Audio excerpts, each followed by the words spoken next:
For weeks, a little girl from across the street waved at me day and night. I couldn't shake the haunting look in her eyes. When I finally went to see who she was, nothing could have prepared me for the heartbreaking truth waiting behind that door. Every evening, I would watch this little girl from my window. She was always there, a small, petite figure no older than 5 standing by the window, her tiny hand waving at me. Her eyes, fixed on mine, held an intensity that sent shivers down my spine. Who was she? What did she want from me? I turned to my wife, Sandy, who was curled up on the couch with a book. Babe, she's there again, the girl I told you about. Sandy looked up, her brow furrowed. The one who's always waving at you. I nodded, feeling a pang of sorrow. Yeah, there's something I don't know, something in her eyes. It's like she's trying to tell me something. Sandy set her book aside and joined me at the window. Oh, Arnie, she said softly, placing a hand on my shoulder. Maybe she's just a lonely kid. Have you tried waving back?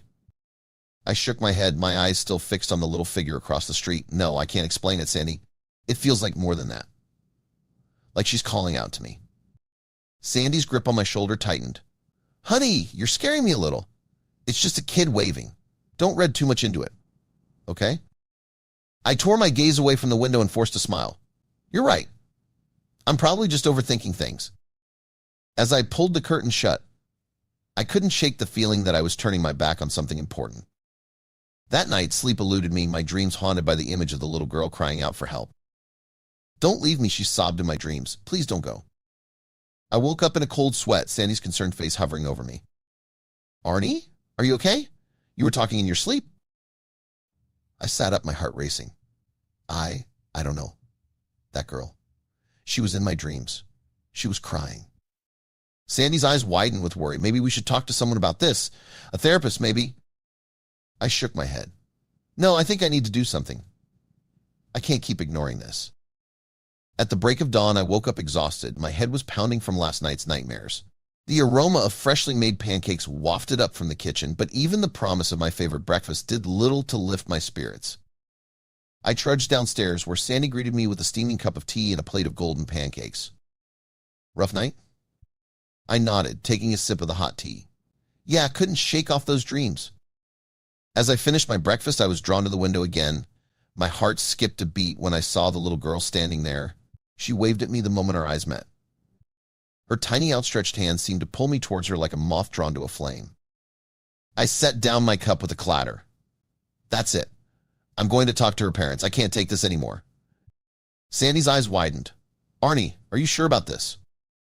I nodded, my eyes fixed on the building across the street. I have to know, Sandy. I can't explain it, but I feel like she needs me. She's getting creepy. She waved at me the same way last night. What does she want? I don't get it. Sandy came up behind me, wrapping her arms around my waist. Just be careful, okay? And call me if anything feels off. I turned and kissed her forehead. I will. I promise.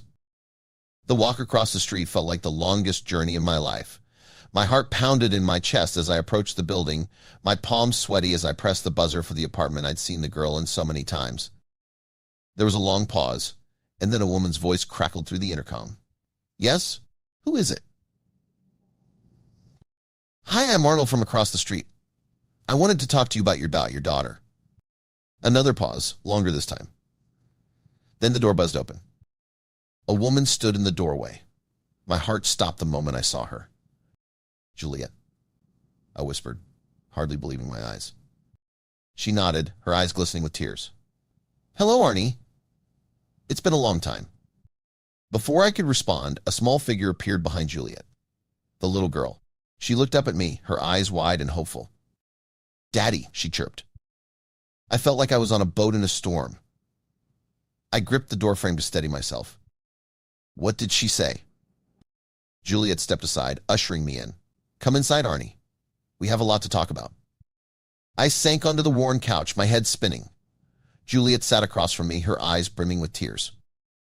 Arnie, do you remember that weekend at the lake house? 6 years ago. I nodded, memories flooding back. Our last weekend together before. Before we broke up, she finished. What I didn't know then was I was already pregnant. My head snapped up. What? But how? Why didn't you tell me? Juliet's tears spilled over. I tried, Arnie. God, I tried. But you'd moved out of town and changed your number. It was like you'd vanished. I had a right to know, I choked out, my eyes stinging. I know. I was young and scared. By the time I worked up the courage to really look for you, years had passed. I thought it was too late. The little girl whom Juliet called Heidi sat silently in a corner, her eyes never leaving my face. My daughter. The word echoed in my mind, foreign, terrifying, and wonderful all at once. When did you move here? I turned to Juliet. A few months ago, I got a job transfer. When I saw you through the window that first day, she trailed off, her eyes distant. I told Heidi you were her father. I thought maybe it was fate giving us another chance. But then I saw you with someone. She's my wife, Sandy. A long silence. Then I stood up abruptly, my mind reeling. I need to go. I need to think. Heidi's face crumpled. Daddy, are you leaving? The words struck me like a dagger to my heart. I knelt down in front of her, my heart breaking at the fear in her eyes. I'll be back, sweetheart. I promise. I just need some time, okay? She nodded solemnly, and I felt a surge of love so strong it nearly knocked me off my feet. As I left the apartment, Juliet called after me. Arnie? I'm sorry. For everything. I couldn't bring myself to respond. The walk home was a blur. I found Sandy waiting anxiously by the door. Arnie, what happened? You look like you've seen a ghost. I collapsed into her arms, the tears finally breaking free. Between sobs, I told her everything. About Juliet, about Heidi, and about the daughter I never knew I had. Sandy listened in stunned silence, her arms tight around me. When I finished, she pulled back, her eyes searching mine. What are you going to do? She asked softly. I shook my head, lost. I don't know. I have a daughter, Sandy. A little girl who's been waving at me and trying to reach me. How do I just walk away from that? I'm just as shocked as you are, Arnie. But we need to be careful. You can't just take everything Juliet says at face value. What do you mean? We should get a DNA test first, just to be sure, Sandy said, squeezing my shoulders. The next day, I stood at Juliet's door again.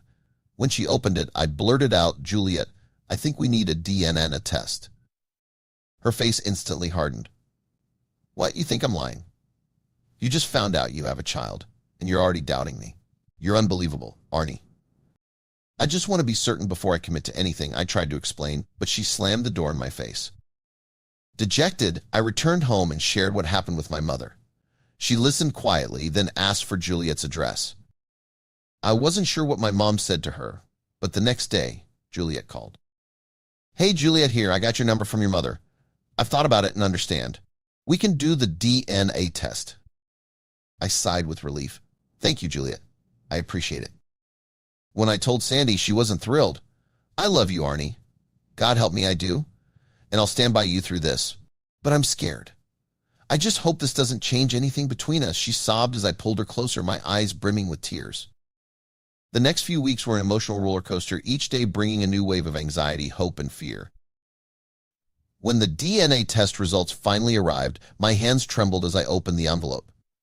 The words blurred before my eyes, but one phrase stood out in stark clarity, 99.99% probability of paternity. My heart raced. Heidi was my daughter. But a small part of me, the part still reeling from this life-altering revelation, whispered doubts. What if there was a mistake? I couldn't bear the thought of embracing this new reality to have it ripped away. So I took another test and endured another agonizing wait. The second results came back, also positive. Tears streamed down my face as I called out to Sandy. It's true, I sobbed on her shoulder. She's really mine, my daughter. Dead silence, then, oh, Arnie, I'm here for you. For both of you. Sandy and I visited Juliet's apartment, where Heidi greeted me with a cry of daddy and threw herself into my arms. As I held her, I looked at Sandy, afraid of what I might see in her eyes. But she was smiling through her tears, her hand reaching out to smooth Heidi's hair. She's beautiful, Sandy whispered. Juliet watched us, joy and sadness brimming in her eyes. I never meant to complicate your lives, she said. I just wanted Heidi to know her father. I nodded, understanding flooding through me. I'm glad you did. I'm glad I know her now. As we left that day, Heidi clung to my leg. You'll come back, right, Daddy? I knelt down, looking into those eyes that were so like mine. Of course I will, sweetheart. I'm not going anywhere. I promise. On the walk home, Sandy laced her fingers through mine. So, we're parents now, huh? I squeezed her hand. Looks like it. Are you okay with this? She was quiet for a moment, then nodded. We've been trying to have kids for 2 years now, but it hasn't happened. It's not how I imagined it happening, but yes, I think I am okay.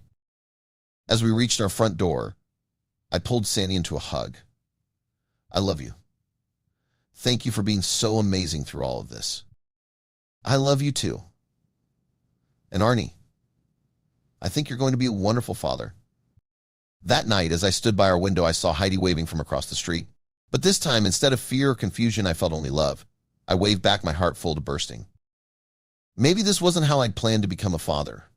Maybe it wasn't the path I would have chosen. But as I stood there, waving at my daughter, I knew with absolute certainty that it was the path I was meant to be on all along.